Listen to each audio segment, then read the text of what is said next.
Sebenarnya janji Allah Subhanahu wa Ta'ala terhadap Ramadan sudah terlalu banyak. Cuma yang aneh adalah kenapa janji-janji itu tidak membuat umat Islam, khususnya umat Islam Indonesia, itu bersemangat.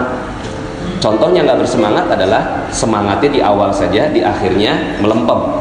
Ya, alhamdulillah kita bersyukur di masjid ini masih ramai, walaupun sudah pastinya juga lebih berkurang. Kita doakan semoga yang berkurang ini bukan karena melemahkan semangat, tapi karena sudah pulang kampung, ya, sudah mudik. Tapi yang anehnya adalah janji-janji Allah ini udah banyak sekali, ya, terhadap Ramadan. Tapi kenapa kok terjadinya itu penurunan? Mungkin kalau diganti begini, kalau seandainya ya serius melaksanakan ibadah di bulan Ramadan, maka dapat Fortuner 1. Seandainya serius di bulan Ramadan dapat rumah harganya 2 miliar. Seandainya serius di bulan Ramadan sampai akhir, maka sesiapa yang berhasil seperti itu, maka dikasih jalan-jalan ke 20 negara di seluruh dunia. Kira-kira kalau seperti itu, ramai nggak di masjid? Halo? Nggak muat ya? Sampai ke Agung Sok. Seandainya pahalanya seperti itu, ya, seandainya pahalanya seperti itu, maka nggak akan pernah muat ini masjid. Tapi Bapak Ibu yang dirahmati Allah, percaya nggak? Begitu memang yang Allah janjikan. Begitu yang Allah janjikan. Allah nggak janjikan Ramadan ini untuk akhirat saja, tapi Allah janjikan Ramadan ini untuk dunia juga. Jadi kalau seandainya ada yang tahu betul tentang Ramadan, maka betul-betul dijagain Ramadannya, dijagain betul-betul sampai akhir. Makin 10 hari terakhir ditinggalin semuanya, dia fokus di Ramadan. Kenapa? Karena pahalanya adalah pahala yang sifatnya dunia juga. Ya. Seandainya kita tahu tentang itu, ya, jadi kalau seandainya nih, ya, nanti di ujung ceramah saya nanti sedikit saya mau hipnotis, ya, boleh ya Bapak Ibu ya? Ya. Yang punya utang lunas semua insya Allah. Ya, ini kan malam 27 kan? Malam 27 ini ajaib Bapak Ibu ya. Nanti saya akan buat atraksi lah di jam 8 insya Allah. Ya. Jadi kalau seandainya tahu betul tentang ketakwaan, tahu betul tentang Ramadan, maka nggak mungkin umat Islam miskin, nggak mungkin. Umat Muslim nggak mungkin miskin. Nggak mungkin terjadi pengusiran luar Batang di Jakarta, nggak mungkin. Nggak mungkin punya utang, nggak mungkin terusir dari rumah kontrakan, nggak mungkin berbagai masalah muncul kalau benar-benar memahami tentang konsep Islam dengan baik. Memahami konsep Islam dengan baik kan gini, kita berpikir Islam, ya, kalau apa konotasinya Islam? Islam tuh miskin, jorok, ya, kemudian tak berpendidikan, buang sampah sembarangan, betul? Ini yang di kepala kita kalau bicara tentang Islam, ya. Kalau bicara tentang Barat, jaya, bersih, rapi, kotanya luar biasa, ya. Itu yang terbayang di kepala kita. Padahal yang harusnya terjadi adalah kalau dia sudah masuk Islam, udah nggak mungkin miskin, nggak mungkin punya utang, nggak mungkin punya masalah, semua masalah beres. Allah semua yang beresin, masya Allah. Seandainya tahu betul tentang konsep ini. Jadi yang selama ini kita pahami adalah kalau udah masuk Islam dapatnya nanti di akhirat, di dunia kagak dapat. Kata siapa? Di dunia dapat juga. Kalau nggak dapat di dunia, yang salah bukan Allah, yang salah kita. Kalau di dunia ini masih miskin, di dunia masih punya utang, berarti ya yang salah bukan Allah, yang salah kita. Karena sifatnya rezeki datangnya seperti air banjir Bapak Ibu. Air banjir itu air bah, dia datang dari atas, kita ada di bawah. Kalau air dia dari atas banjir, kemudian kita ada di bawah, ada nggak yang nggak kena air? Nggak mungkin nggak ada ya. Semua kena ya. Kenapa? Karena banjir. Rezeki Allah nih banjirnya kayak gitu. Rezeki Allah datang banjirnya itu seperti banjir dari atas, kita di bawah, bukan lagi dapat rezeki, kelelep sama rezeki, tenggelam sama rezeki. Kalau tahu konsepnya. Tapi kenapa kok kita dapatnya cuma UMR? UMR ini tetesan rezeki namanya. Jadi ada yang netes dikit, nah itu tetesan rezeki namanya UMR. Kenapa kok ada orang yang dapat rezeki, ada orang yang nggak dapat rezeki, padahal turunnya begitu sama? ada satu yang membuat dia tidak mendapatkan rezeki. Apa itu? Orang yang gak dapat rezeki adalah orang yang pasang perisai. Dia pasang benteng, pasang perisai kenceng-kenceng, dan dia cinta betul sama tuh perisai. Dia bilang, ini perisai saya, ini perisai saya. Rezeki datang dari atas, banjir datang dari atas, dia tolak dengan perisainya, sampai akhirnya dia nggak dapat rezeki. Kalaupun dapat rezeki, itu netes rezekinya. Itulah UMR. Jadi sebenarnya kalau bicara tentang konsep rezeki, rezeki itu datangnya banjir. Yang nggak dapat adalah orang yang cinta betul sama perisainya. Apa perisainya? Perisainya adalah dosa. Udah nggak ada yang lain. Dosa. Cinta betul sama perisainya, cinta betul sama dosanya, dan dia menganggap bahwa hidupnya adalah hidup harus dengan dosa. Kalau nggak pakai dosa, nggak rame katanya. Kalau nggak pakai dosa, nggak seru katanya. Makanya akhirnya orang siap untuk nonton bola. Katanya sekarang lagi musim bola sekarang, betul? Benar ya? Suka betul nonton bola. Berapa jam tuh bola? 1,5 jam. Dengerin ceramah 20 menit, itu pantatnya panas Bapak Ibu. Tapi kalau nonton bola 1,5 jam, kenapa? Karena dia cinta betul sama yang namanya bola, dan bola itulah perisainya. Tapi perisainya ini yang dia cintai. Nah, ini kebalik konsepnya. Kalau dia tahu betul, maka rame ini masjid. Seandainya dia tahu bahwa yang harus dilakukan bukan cari rezeki, bukan cari rezeki. Ngapain cari rezeki?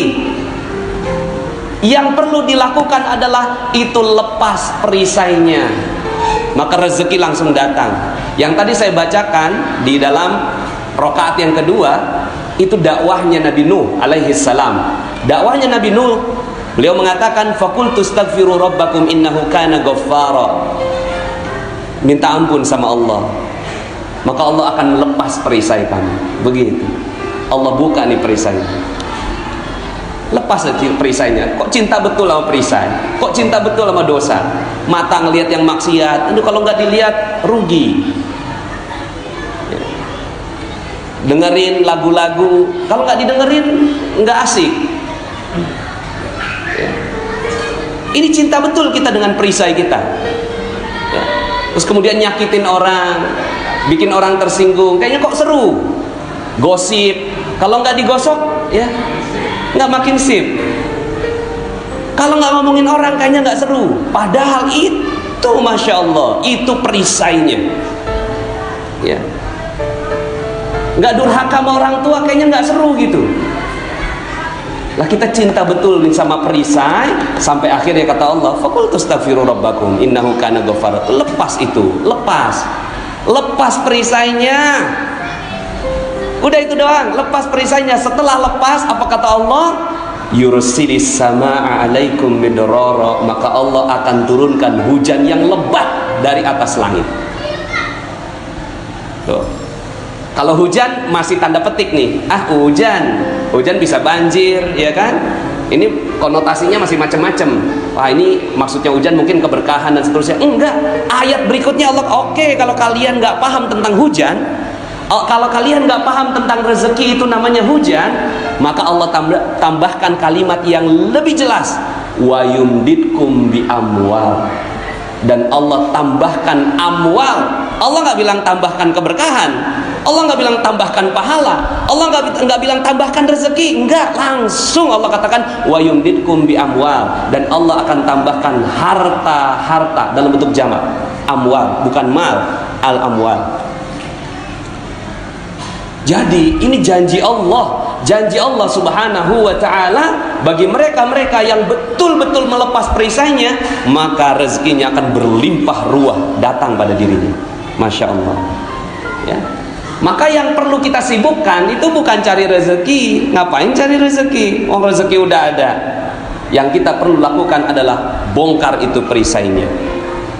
Allah tambahkan lagi, wa yumditkum bi amwalin wa banin. Allah tambahkan anak-anak. Anak-anak di sini bukan hanya anak biologis, tapi anak perusahaan, cabang-cabang bisnis, itu Allah tambahkan. Wa yumdidkum bi amwalin wa banin wa yaj'al lakum jannat, dan Allah kasih kepada kalian kebun-kebun gratis semuanya. Dari selain bisnis Anda, selain penghasilan utama, ada jannat, ada kebun-kebun yang lain. Wa yaj'al lakum anhara, dan kamu bukan yang nyiramin itu kebun-kebunnya, kebun-kebunnya udah ada sungainya masing-masing sendirian. Masya Allah. Ini janji Allah. Cuma sekarang pertanyaannya, ya, kan udah di Allah bilang nih, siapa yang bertakwa, siapa yang lepas perisainya, akan Allah kasih Fortuna, rumah 2 miliar, jalan-jalan ke 20 negara. Masih ada yang belum mau? Masih ada yang belum mau? Bingung. Apa iya cuma begitu doang? Lah iya begitu. Begitu. Makanya kenapa Umar bin Khattab radhiyallahu anhu penghasilannya 233 miliar per bulan? Itu Umar bin Khattab radhiyallahu anhu. Hartanya dalam kitab Fikih Ekonomi Umar bin Khattab radhiyallahu anhu, Dr. Jarimah mengungkapkan beliau punya 70.000 ladang pertanian, masing-masing ladang pertanian harganya 160 juta. Jadi kalau dikalikan sekitar 11,2 triliun itu hartanya Umar bin Khattab radhiyallahu anhu. Ya. Tapi dengan sebegitu kayanya Umar, beliau sudah masuk sampai tahap selanjutnya dari kekayaan, yaitu udah nggak butuh kekayaan. Kekayaan datang, udah banjir, lalu kemudian dia katakan, oke, bukan ini yang aku inginkan, yang aku inginkan surga. Tapi tahap pertamanya dapat harta dulu.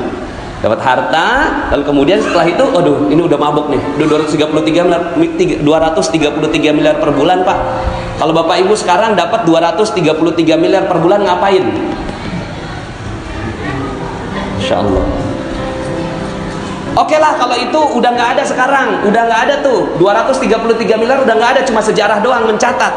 Sekarang ini sahabat yang lain yang namanya Utsman bin Affan radhiyallahu anhu, orangnya udah nggak ada. Orangnya udah nggak ada. Kapan nggak adanya? 1400 tahun yang lalu. Udah nggak ada 1400 tahun yang lalu. Sekarang rekeningnya masih hidup. Rekeningnya Utsman bin Affan masih ada di salah satu bank di Saudi Arabia, dan uangnya berlimpah. Itu uangnya nggak habis-habis untuk memberikan kepada jamaah-jamaah haji yang mereka tidak punya modal, tidak punya keuangan. Itu diambil dari uangnya Utsman bin Affan radhiyallahu anhu. Namanya Utsman bin Affan. Sampai sekarang sumurnya masih ada. Dan sampai sekarang ini Utsman bin Affan akan membangun sebuah hotel di Madinah. Mana orangnya? Udah meninggal, tapi Utsman bin Affan yang membangunkan. Masya Allah, 1400 tahun yang lalu. Kita orangnya masih hidup, rekeningnya udah nol. Kitanya masih ada, rekeningnya udah habis. Ya, makanya kan kalau ada lelucon ya, gurauan, itu semua orang pada minta maaf. Sampai ATM aja minta maaf. Maaf, pulsa Anda habis. Nah, Bapak Ibu yang dirahmati Allah Subhanahu wa taala, terus gimana konsepnya? Enggak kerja. Ya, bukan begitu. Kerja artinya seperti cicak-cicak di dinding. Ini lagu bagus sekali konsep ini. Cicak-cicak di dinding diam-diam merayap, diam-diam aja. Cari rezeki itu diam-diam, ya. Diam-diam merayap. Baru kemudian kata Allah apa? Ya, kata si yang pembuat lagu ini, datang seekor nyamuk tuh. Yang datengin siapa? Allah. Datang seekor nyamuk. Kalau udah datang seekor nyamuk tuh, nyamuknya nggak hap gitu. Nah, ini namanya nyamuk nggak cerdas. Udah dikasih rezeki sama Allah nggak ditangkap. Makanya lagunya hap gitu. Lalu ditangkap. Pernah nggak ngelihat ada cicak jatuh? Sering ya. Lah itu dia lagi mau nyari nyamuk. Lagi nyari nyamuk, nyamuknya datang, hap, pas hap itu mulutnya, lidahnya udah ngejulur, kagak ketangkep, jatuh. Tapi apa yang terjadi sama si cicak? Naik lagi, diam-diam merayap. Datang seekor nyamuk, hap, begitu. Yang dilakukan oleh umat Islam begitu aja. Sholat tepat waktu, pas azan tinggalin semuanya, masuk dalam masjid, zikir, ya, Sholatnya bersama dengan imam di takbiratul ihram yang pertama, lalu kemudian keluar aja, celingak-celinguk, silaturahim, dapat rezeki. Ya begitu dah konsepnya. Sekarang kita diajarkan untuk konsep yang tidak benar, sehingga akhirnya yang terjadi adalah masjid kita kosong, padahal masjid sepatutnya penuh sekali. Makanya Ramadan, janjinya Allah nggak begitu. Janjinya Allah, kan umat Islam udah pada cerdas semua. Wa may yattaqillaha yaj'al lahu makhraja wa yarzuqhu min haitsu la yahtasib. Barang siapa orang-orang yang bertakwa, maka Allah buka semua masalahnya. Allah buka semua masalahnya dan akan diberikan rezeki dari arah yang tidak disangka-sangka. Ini kan harusnya cerdas memahami ini. Makanya Allah janjinya Ramadan, man shoma ramadhana imanan wahtisaban ghufira lahu ma taqaddama min dzambi. Barang siapa yang berpuasa dengan penuh iman, dengan penuh penghisapan, dengan penuh perhitungan, maka Allah akan buka perisainya. Tuh, janji Allah nggak ada yang lain tuh. Allah janjinya dibuka perisainya. Ketika dibuka perisainya, kira-kira rezekinya bagaimana? Masya Allah. Salah satu perisai, ini yang mau saya bongkar nih. Perisainya banyak sekali, dan ini yang kita akhirnya perlu tahu dan perlu memahami ilmu perisai namanya, ya, ilmu perisai. Nah itu saya alhamdulillah bukunya udah insya Allah sebentar lagi jadi, di bulan Agustus insya Allah terbit. Itu saya buka tuh semua perisai-perisai yang membuat akhirnya kita terhalang dari rezeki. Jadi ternyata yang kita perlu lakukan hanya ini aja. Yang kita perlu lakukan hanya bagaimana kita membongkar perisainya. Salah satu yang saya bongkar adalah utang. Nih, setelah ini saya mau hipnotis Bapak Ibu semua sehingga akhirnya hutangnya lunas. Ya. Kemarin kan Pak Sawal nanya, lagi ngapain Pak Nas? Ini lagi bikin buku. Ini kalau orang baca buku saya langsung lunas utangnya. Oh, kata Pak Sawal, kok seru juga tuh. Tapi apa iya bisa? Nah, ya udah deh. Supaya nggak nunggu bukunya, saya praktekkan di sini. Bismillah, ini duduknya agak-agak ini ada mau yang lunas utangnya? Yang mau lunas utangnya duduknya agak benar dulu dikit. Gini Bapak Ibu, ini saya kasih tahu konsepnya. Namanya konsep law of projection. Apa itu law of projection? Law of projection berkata bahwa ada laptop, ada proyektor, betul? Kemudian ada layar. Di sini alhamdulillah udah punya layar. Ada proyektor, ada layar, ada laptop. Sekarang pertanyaannya, ini gampang sekali akhirnya menjelaskan seperti ini karena kita sudah mengerti tentang teknologi. Apa yang ada di laptop dengan apa yang ada di layar itu sama atau beda? Sama, pasti sama. Kalau saya pencet spasi, langsung dia berubah. Di laptop berubah, di layar berubah. Betul? Ini namanya law of projection. Apa yang terjadi sebenarnya? Yang terjadi adalah si proyektor ini memancarkan cahaya yang tidak berhenti, terus gitu. Teng teng teng teng teng teng sampai akhirnya si laptop itu di layar sama persis. Nah, Bapak Ibu, nasib kita itu seperti layar. Nasib kita seperti layar.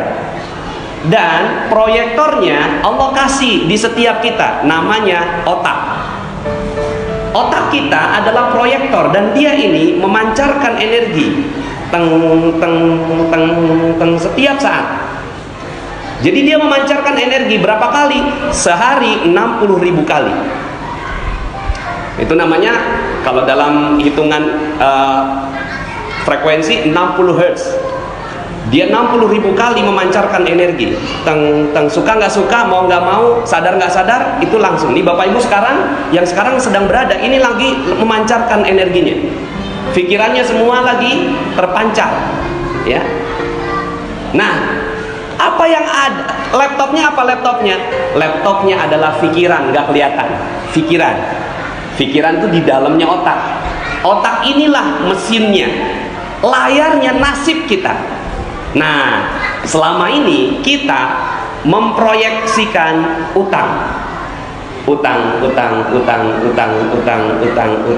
Kira-kira jadinya apa di layar? Halo? Utang. Ah, udah cerdas nih. Jadi di layar yang terlihat apa kira-kira? Utang. Sampai kapanpun orang yang berpikir begini, sampai mati, sampai meninggal, dia nggak akan pernah lunas utangnya. Percaya sama saya. Kenapa? Karena pikirannya itu diliputi hutang. hutang, aduh, nih motor belum bayar, mobil belum lunas, rumah masih KPR. Akhirnya sampai kapanpun, udah pun lunas, akhirnya mau ngutang lagi. Aduh, ini udah selesai nih, beres nih satu nih. Kita sekarang ngutang lagi. Terus ngutang sampai meninggal dunia, dia akan terus memiliki hutang. Nah, karena konsepnya law of projection, gampang. Dalam waktu sedetik, saya bisa katakan bahwa utang Bapak Ibu lunas. Gimana caranya? Waktu itu ada yang datang begini, Ustadz, hidup saya hancur. Nah, hidup saya hancur itu energi. Saya bilang, wow, keren. Kok keren sih Ustaz? Iyalah keren. Dia proyeksinya apa? Hancur. Saya apa? Keren. Iya Ustaz, hidup saya itu hancur karena banyak utang. Wow, dahsyat. Kok dahsyat sih Ustaz? Dia utang, saya dahsyat. Coba cerita, berapa utangnya? 200 juta Ustaz. Wah, keren banget. Luar biasa nih, ya. Kok luar biasa? Ustaz, ini saya udah mau dipenjara nih gara-gara punya utang ini. Gini loh, zaman sekarang ini ya. Zaman sekarang ini dipinjemin 1 juta aja nggak gampang loh. Kamu itu dipinjeminnya sampai 200 juta loh. Berarti kamu tuh orang yang amanah ya. Sampai orang mau percaya sama kamu. Iya juga ya. Iya dong, kamu udah nggak punya utang sebenarnya. Yang kamu punya itu amanah. Selama ini kepalanya dia utang. Kapan kebayar kira-kira? Nggak akan pernah kebayar. Ganti, switch, pencet spasi, pas pencet spasi yang muncul amanah. Maka kalau seandainya dia utang, maka layar utang. Kalau amanah langsung keganti di layar, datang amanah bertubi-tubi padanya. Amanah langsung datang. Sekarang 200 juta itu modal kerja.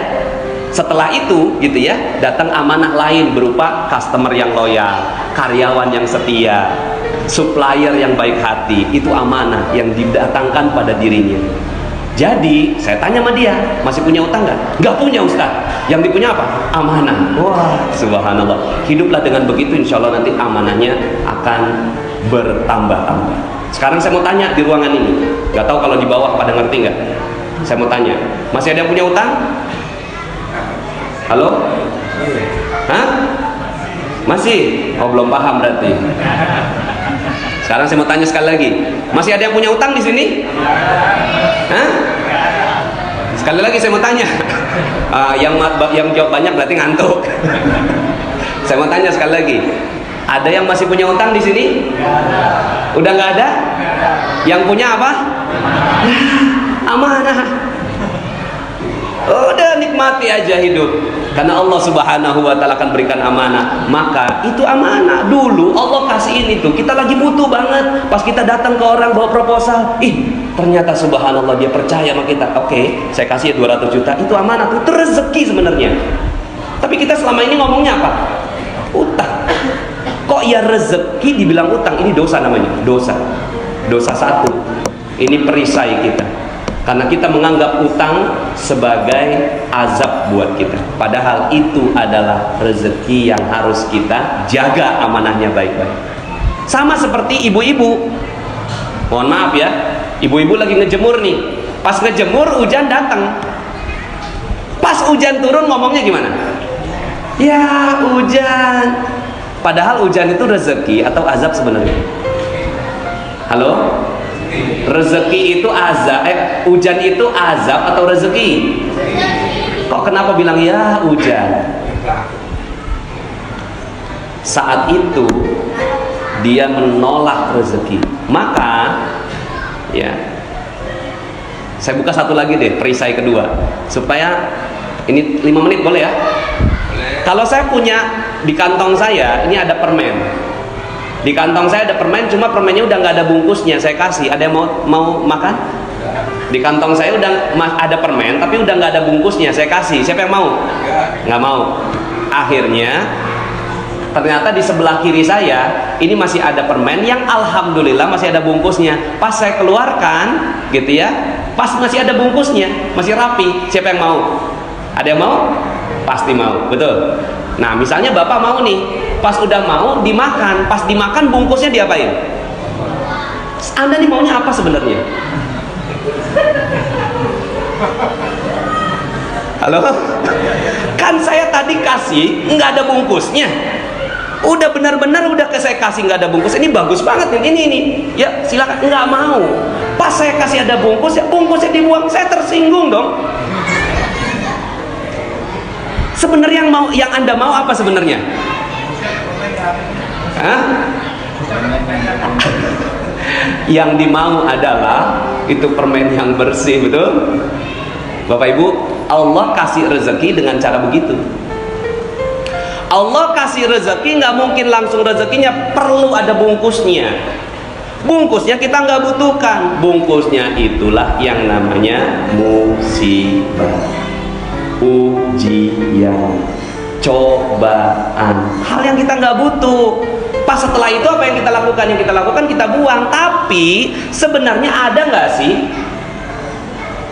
tukang kurir Tiki JNE datangnya kagak pakai bungkus? Coba kalau seandainya datangnya, maaf Pak, ini nggak ada bungkusnya nih, ya. Kira-kira Anda mau terima nggak? Oh, komplain saya. Nanti gimana kalau seandainya ada apa-apa nih, betul? Jadi kalau seandainya nih kurir nih datang bawa bungkusnya, Anda nggak tahu di dalamnya isinya apa, Anda tanda tangan nggak? Dia tanda tangan kan? Oke, saya tanda tangan, terima. Artinya kita terima tuh bungkusnya. Tapi ada nggak? Misalnya begini, aduh maaf nih saya nggak terima bungkusnya, udah kebanyakan bungkus di rumah saya, buka aja deh bungkusnya, nanti isinya yang saya tanda tangan. Apa kata si tukang kurirnya? Aduh maaf Pak, saya nggak berani. Ya udah kalau nggak berani pergi aja. Itulah yang kita lakukan setiap hari. Ini rezeki datang berupa hujan. Pas lagi ngejemur, hujan turun. Ya hujan, itu bungkusnya. Tapi apa yang kita lakukan? Kita usir malaikat pembawa rezeki. Siapa namanya? Anak-anak nggak boleh jawab. Anak-anak nggak boleh jawab. Karena anak-anak nggak cari rezeki. Anak-anak nggak cari rezeki. Saya mau tanya bapak-bapak, Pak, namanya malaikat pembawa rezeki siapa? Tuh, mau dapat rezeki nggak kenal. Halo, halo. Ini perisai berikutnya. Ayo diurut, mungkar, nakir, itu dikubur Pak. Ya. Ayo ada yang tahu? Israel itu pencabut nyawa. Israfil peniup sangkakala. Jibril itu malaikat pembawa wahyu. Ada siapa lagi ya? Alhamdulillah. Ini Pak, kalau kita kagak tahu mereknya, kita kagak dapat rezeki. Mereknya aja kita lupa. Namanya Mikail. Malaikat Mikail itu bawa rezeki tiap hari, rajin betul malaikat Mikail dari atas turun ke bawah bawa rezeki, tapi bungkusnya duluan. Apa yang kita lakukan terhadap malaikat Mikail? Maaf, saya nggak butuh kamu, pergi malaikat Mikail. Oke ya, saya cuma kurir. Man yuridillahu bihi khairan yusib minhu. Barang siapa yang mau Allah kasih rezeki, Allah kasih musibah terlebih dahulu. Nah, ini kita nggak tahu nih. Betul? Rezeki kita apain selama ini? Kita mengeluh, ya, kita nggak suka dan seterusnya. Nah, ini baru dua perisai saya buka, udah enteng. Sekarang saya mau tanya, masih ada yang punya utang di sini? Halo? Masih ada yang punya utang? Inilah ceramah paling cepat ngelunasin utang orang. Ada jalanan macet nggak di Jakarta? Halo? Nggak ada. Hah? Halo, ada jalanan macet nggak di Jakarta? Di Jakarta? Ini orang mudik semua. Di Jakarta ada jalanan macet nggak? Nggak ada ya? Adanya penuh. Kalau macet, kita tuh lagi memproyeksikan macet, maka kita lagi berdoa, ya Allah macetkan hidupku, macetkan rezekiku, macetkan kebahagiaanku, macetkan keharmonisanku. Tuh, baru urusan macet semua rezeki hilang.